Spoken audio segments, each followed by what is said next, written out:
देखिए, फजर की नमाज हो या कोई भी नमाज हो, उसकी पाबंदी आप पर लाजमी है।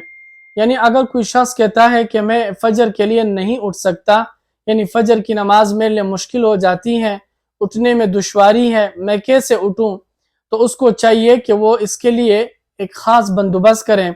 अगर घर में कोई ऐसा नमाजी है कि जो नमाज का पाबंद है, उससे कहे कि मुझे फजर के लिए उठा दे।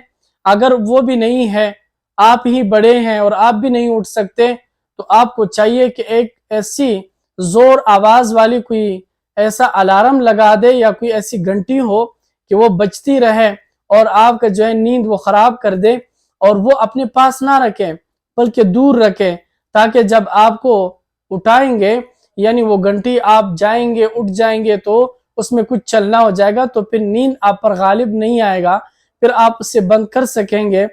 देखिए, नमाज जो है वो उसका छोड़ना बहुत सख्त गुनाह है।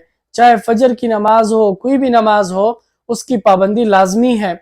शिर्क के बाद जो सबसे बड़ा गुनाह है वो नमाज का छोड़ना है। यानी नमाज का छोड़ना इस बात की दलील है कि अलियाज़ुबिल्लाह में अल्लाह को नहीं मानता। अगर अल्लाह को मानते हो तो उसकी इबादत क्यों नहीं करते?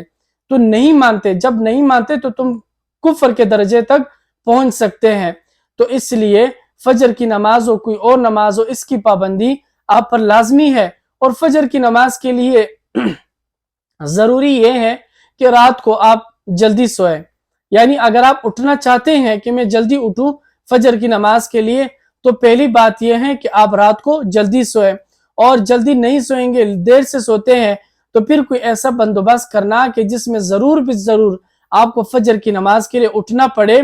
तो ऐसा ना हो कि जिस वक्त भी मैं उठा मैंने कज़ा कर ली, इससे आपकी खलासी नहीं होगी, गुनाह आपके सर पर सवार है। इस गुनाह से बचने के लिए, इस फजर की नमाज के लिए जो भी तरीका आसान हो वो तरीका अपनाएं और फजर की नमाज की पाबंदी करें।